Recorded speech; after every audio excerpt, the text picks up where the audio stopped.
incha allah. voilà ñu gis ne commune Réfane am na ay jafe-jafe yoo xamante ni population bi mu ngi koy jànkonteel. bi ci jiitu mooy jafe-jafe suuf. gis nañ ne depuis bu xaw a yàgg ba léegi. ci commune Réfane pour nga xamante ni nga am parcelle boo dëkk dafa jafe gis nañ ñoo xam ne seen ciment ngi tege seen lépp a ngi tege waaye pour ñu am parcelle bu ñu dëkk rek jafe-jafe la ñu bëggoon a xam attribution parcelle yooyu lan moo ko bloqué. waaw sëñ Adama jërëjëf ci laaj bi nga ma laaj bu am solo ndax ñun dañu am responsabilité ci loolu responsabilité bu am importance en tant que conseil municipal te it sunu borom dogal na am na luñ ci xam jafe-jafe yi li ko andi 2014 askanu Réfane li jiitu sax 2014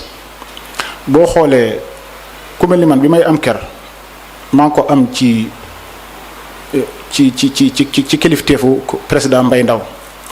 mais boobu niñ doon saytoo suuf si ci transparence ci organisation desoon na mboolem ñi ci ami ker ñu néew ñoo ci am ay kayit délibération bu baax mais 2009 bi président Ibrahima Mbacké ñëwee ci la def ay réformes ci transparence ci ni ñuy fayee ci ni ñuy délibéré ci ni ñuy joxee benn problème amul mais 2014 ñun bi ñu dikkee ak acte 3 de la décentralisation ñun conseil municipal bi dañoo réunir wax ne dañuy def ay réformes lañ fa fekkoon mooy 65 000 francs ngay joxe demande ñu délibéré la jox la 50 mètres sur 50 ñu ne askanu Réfane ni ñuy yokkoo te ñëpp war a am ker li fi ne ci suuf bu ñu continuer ci loolu am na ñuñ suba dinañ bokk ker duñ mën am ker te lu ñëpp bokk la ñu ne kon dañuy def 25 sur 25 25 sur 25 bi ñu defee proposition boobu noonu réforme yi loolu da cee bokkoon ak képp ku ñuy may ker nga da ngay def ci dëkk bi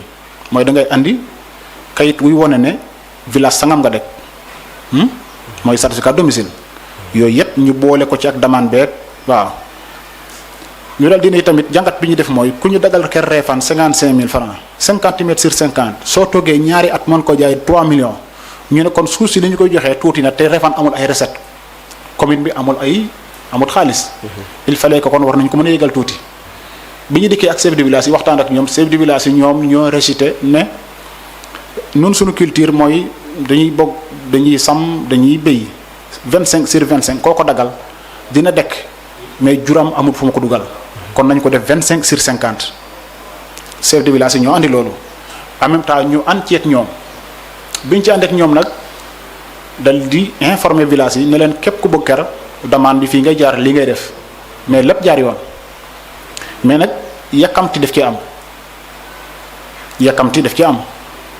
te même man bi ñuy dagg man personnellement man dama waxoon ne nañu xaar ba déwén ñu soog a def lotissement bi maanaam mën nañoo def demande yi mais lotissement bi dafa am précipitation dafa am yàkkamti googu nag moo andi conflit yi am loolu ko andi ndax it bon conseil municipal wala bureau municipal wala cabinet maire ñi fi nekk ay nawle lañu war a ne kenn ku ne da nga am xel am xalaat am gis-gis mais bu ñu demee ba kilifa gi dirissé lu mu wax ku wuteeg moom gis-gis yow robel nga yow yar woo mais loolu fi ñuy jëm mooy fii nii rek ndax li andi conflit bi principal mooy askanu waa Réfane Mbos gi di suñuy mbokk di suñuy dëkkandoo bokk ci commune bu Touba Toul mais seen suuf nekk ci commune bu Réfane bi ñuy def demande yi ñoom dañu ko yëg ñu dik ci nun man lañ ñëw man en tant que premier adjoint maire waxtaan ak man ne ma ci njëkk ak sutura nun dañoo bëggoon ngeen mayuñu ci sunu suuf si ay ker donte di ngeen dagal waa Réfane gépp ma ne leen man de personnellement man sama xel nangu na li ngeen wax te dinaa def tout pour ba ngeen toog ak maire te gëm naa ne lii ngeen bëgg dina ko def ndax sañu ko bañ ndax nun noo gën a jege ñeek yéen te daaw datin boo demee 100 000 Ndour am na ñu mu dagal ginnaaw Njanjaar maal te bokkuñ ci commune am bi ñu waxee loolu ak man Mbos met nañ maa dégg en même temps Réfane TV mën na def foofu noonu def leen seen micro ku ñu wax Baye Mbaar Mbay ca la bokk chef de village su Mbos Baye Mbay xari met nañ ñu ak Baye Mori Sow yal na ko yelam xare ko jana kii Baye Mbay Diop seen booy siis met nañu daal fukki nit ak nangam bi ma waxtaan ak ñoom ñu sant gërëm kontaan ci ni ma waxtaan ak ñoom bi ñu demee laata ñuy ak mbos wala ba ñu àggee mbos ma woo maire waxtaan ceeg moom ne ko nag su ma sañoon dimanche ñu réserver leen maire jox ma kàddoom ma ne maam Góor Jon safooru maire bi taalal oto bi nga dem ca chef du village su mbos ne ko maire nee na dina daje ak yéen dimanche 10h maire yi ñu def ndaje mi waxtaan juboo bokk gis-gis joxante loxo baalante ak ñu dem ni ñoom dinañ andi seen ay demande man dama dem séminaire Mbour 3 jours boobu ñu ngi ci préparation Ila Touba bi damaa ñëw fekk ñu dag al bi yépp waa mbos ñoom li ñu jàpp mooy seen réaction mooy dañu leen trahir man neexut ma ndax dañoo wax ak ñoom balaa ñoo dagg kerat wala ñuy def dara dañu leen war a xaar ba seen ay demande ñëw ñu délibéré lépp délibéré ñëpp mais loolu nag li ko andi mooy bon man gisewu moon ni maire doxale mais moom moo am pouvoir bon majorité bi gis ne moom li mu def loolu ci loolu la ñu ànd ñu def ko léegi nag moo tax conséquences yi loolu la andi. voilà bu ñu taxawee foofu. ñu gis ne jafe-jafe yi suuf moom. daanaka ci commune yëpp lañ koy jànkonteel. mais fii ci Réfane dañuy dëgg ci ay nit ñuy wax naan.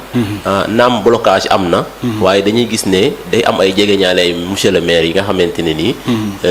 bu ñu soxlaa kër du jafe ñu ngi leen di dagal ba léegi mais am na ci askan wi ñoo xamante ne nii bu ñu soxlaa. day jafe surtout fu ci mel ni Njoojom. Fudaay ak Caacaw foofu gis nañ ne jafe-jafe yi foofu la gën a tare est-ce que loolu mën koo firndeel. waaw sëñ Adama maire dafa am problème bi mu am mooy dafa am problème mu déggu maanaam daa doon kilifa gu askanu Réfane yaakaar man may ki gën a tooñ Réfane ndax dama ko voté sa carte porté candidature am nekk directeur campagne am mu dafa trahir askanu Réfane trahir la def Réfane maanaam jubut maanaam ñàkk a jub mooy jël ab terrain am mbedd nga jox ko nit koo xam ne ni dafa ànd ak yow ci politique defu ko dekab bàyyam saa ci fii si Ndiane bu ko fa defoon ay ngot la ñu koy jote moom maire mu ñëw ba noonu sunu village mu def ko fi moom maire yab nañu mais ñi dëkk ci dëkk bi ànd ceeg kooku ba mu bëgg ko def kookoo nu gën a yab te dem naa ci sous-préfet waxtaan na ma ak moom loolu du jàll insha allahu tabaraka wa taala képp kuy cadre Réfane maire toroxal na la ak acte 3 de la décentralisation ak suuf fi mu toll ci jafe-jafe maanaam li mu créé ci ay problème ay tension ay conflit war nañoo toll ci jamono jii nii tembe tey ak période bi ñu toll yow sa mandat jeex depuis 2019 élection locale de 6 mois 7 mois yow ngay joxe terrain boo xam ne ni amul mënoo joxe délibération amul autorisation de construire commission domaniale ka topp ca ka ko jiiti bi mu dikkee ñu netloo ko suuf si daal lànk ne lii duma ko valider ndax lii dafa illégal ku toll ni maire ñu ne professeur université nga wala boog dañ fay jàngale askanu Réfane ne cadre nga ngay def jëf ju ñaaw ju bon ju xaraam jooju noonu mais kooku mérito jiite aw askan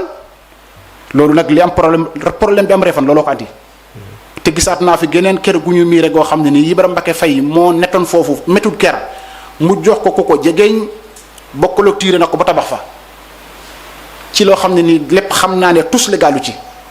maire boobu noonu man mënatuma fekkee fu ñu koy fole te mënatuma bokk ñu koy fol man Baye Serigne Tine. te daa trahir askanu Réfane. waaw dëgg la loolu côté politique bi xaj na dinañ ci ñëwaat ci kanam. ba léegi rek dañuy desandi ci wàllu suuf si.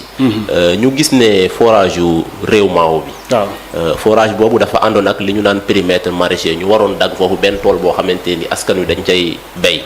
mais ba léegi problème mu suuf xëy na moo tax projet boobu ba léegi antuwul. est-ce que loolu mën nañ cee amay leeral yu tuuti. sëñ Adama problème mu suuf ak commune mën da ñàkk même ëllëg ku ñu mën defal ci Réfane di nga xel di am ay conflits ci suuf mais il fallait que nga am maturité intelligence boo ko seeree man personnellement man bi ñu dikkee ci mairie bi rek lijjanti naa ay problème suuf yoo xam ne dañu koo doon ay conflits soo demee Saasar am na fa kër goo xam ne nii ca paate la ñu ko dagoon kenn mënu faa dëkk fetel gën na fa ñaari ñetti yoon. dem leen ngeen def Saasar mètre trop ci peñ ma damaa déplacé mairie bi dem foofu noonu ci peñ ma dajale leen di waxtaan ak ñoom midi ba 5 heures ñaar ña doon xëccoo booy génnewante fetel dañoo laxasoo baaleen teq noonu lañ jiitlante ñun ñëpp dem ba ca terrain ba defar ko kaw ca war a dëkk dëkk ca boo demee Mbaafay seen école al asar bi fi ñu ko war a tabax lu ñu fa sampoon waa boox ñëw suñ am ko dëkk boox ku dëkk simpi ko ndax suufas waa booxa chef de village ba Abdou Kati ñiñ am na ku ñu wax maas ñi ngi rakkam moom moomoon terrain ba moo daa buddi borno ya mais ba ñu sampee noonu di doon loola mu dik buddi ko nekkul damaa dem sa ndar moo di plainte maam Góor Jon mii doon safaru mairie bi moom laa àndat moo ma dawalal ma dem ci chef de village Abdou Kati ne ko boo wax dëkku kilifa la ñu dem ci sëñ Mbay Joox mu oo sëñ Fallu Juuf yal na ko yere foofu lañ toog néeg sëñ Mbay Joox ñu waxtaane ko ñu dem woo Maas Ñiñ bi ma moon tool ba bi mu dikkee dafa jooy dal li ma giñal sëñ Modou Diouf boo xam ne ma dootum wax ci suuf soosu mais réglé nañu ko te demuñu sa ndar moo ri pelentuñu mais loolu nit moo koy réglé te lii ma lay wax dama lay tuddal ay tur soo demee def fa micro trop tard ñu wax la c'est clair école ba taxaw na tabax nañu ko mais maire daa amul capacité du ma ne nit ku bon la mais nite jiite ay nit amu ko moom loolu nag mooy problème mu suufam problème mu suuf moom il fallait que kenn mën def fexe ba du am mais il fallait que nga am leadership capacité mën a seere loolu ak fit wi ak jom ji. Mbaa Fay ci commune bu Refane am na fa tool boo xam ne nii mag moom la ku mag yaa koy béy am koo xam ne baayam daa mag mu koy béy bi baayam gaañoo tool bi war a jóg ci loxoom dem ci ki mag laa la wax ñu informé chef de village informé ma ne ma xeex mën na fa am ma def ay gëstu def ay jàngat defi gëstu defi jàngat ba fekk ko muy béy muy ji dugub te ñee nee nañu dañu ko fay fekk ak i jaasi bi ma dikkee fekk ko foofu dama ko nuyu kilifa gi ma ne ko yow sama baay nga pouvoir bi ma am tey oto bi ma dawal gasoil bi lépp yaa ma ko jox mais responsabilité bi ma am tey mooy nga bañ a xaañu nga bañ a xaañ kenn mënuma arrêté suuf si aw ma doole jooju anuma ak gendarmerie anuma ak police dama la ñaan nga tikki sa fas yu dem sa kër ba ñu waxtaan. Mbaa Fay dem leen ngeen def reportage maire def ma mere ci loolu ndax ki doon béy tool bi boo ko ak moom moo ko mbaayee ma maire du njiit du kilifa méttu ko lu leer laa la wax. voilà jërëjëf dañuy wéyandi ba léegi rek ci wàllu suuf. gis nañ ne ci réalisation yi nga xamante ni monsieur le maire def na ko ci commune Refane. ba pare foo si yéene ko def bokk na ci ab benn station agritechno boo xamante ne ni ab projet la bu ñu war a taxawal. fii ci Refane ñu ne benn usine buy defar ay kii buy defar meew moom lañ fi foo si yéene sàmm léegi projet boobu ba léegi kuy wax projet moom di nga wax suuf. est-ce que am na délibération boo xamante ni buñ leen attribué la wala ba léegi amagul délibération. suuf soosu noonu lu suuf su nekk ci loxo kenn suuf soosu ci loxo commune bi la nekk dafa am ñu fa dekkoon ay kilifa diine yu baax ñoo fa dekkoon moom la ñuy wax kuure mais kilifa yooyu dañoo dem toxu ñii dañoo toxu Xombol ñii Touba ñii tukki ñu abandonné foofu noonu léegi ci Mbay Ndaw ci moomeelam bi mu dikkee ci la délibéré jël suuf si teg ko ci loxo commune rurale bi. suuf soosu noonu maanaam met nag bon xam naa ne ay dama xamul 30 hectares daal waaye xaw na am takku daal léegi ñun bi ñu dikkee dañu ko même Ibrahima Mbacké Faye bi mu dikkee daf ko doon joxe par hectare da ko doon def location même ñun bi ñu dikkee noonu la ñu doon def da ko dugal ci keesu mairie bi suuf soosu nag la ñu délibéré waat bi ñu ko délibéré defaat ko ci turu commune bi ci turu commune bi la ñu ko def suuf si ci turu commune bi la ñu ko def. defuñu ko ci turu Masamba wala Mademba bi ñu wootee conseil municipal wax projet bi man fekke naa ko voté naa ko man voté naa délibération bi voté naa ko ngir bokk Refane am lu baax mais bu dem doon tey du ma ko wote ndax li tax du ma ko wote mooy jàppoon naa ne dina gën a transparence li ñuy def ndax ndaje moomu bi ñu ko wootee bu fi may wax ak yow amul benn conseil municipal wala man boog amul benn document bu ñu ma won buy wane ne signature yi nii la demee contrat yi nii la demee dara transparence ci dara transparence ci dara leeru ci. voilà kon su ma déggee sa wax bu baax maanaam projet boobu nga xamante ni projet bu rëy la boo xamante ni bu baax la ci askanu Refane. ndax mu dina créer ay emploi yu bari ci commune bi. donc problème mu foncier mën na si ñàkk a am. mais li nga ciy ñaawlu mooy transparence amul transparence daal nga jàpp. mais justement contrat yi boo xamul lu ci biir lu ne mën nañ ko ci dugal mais lu ne mën nañ ko ci dugal mais man xaw ma ndax maire am na ci intérêt wala amu ci intérêt contrat ma mën a wax loolu moo ma ko mën a woon. amul man gisuma fenn contrat woowuñu ma ci benn réunion technique comme nañu ma convoqué conseil municipal ma di voté leen délibéré leen à part ça amul lenn loo xam ne def nañu ko kenn xam ci dara maanaam daal jàpp naa ne man Baye Serigne loolu ni dem ko risque la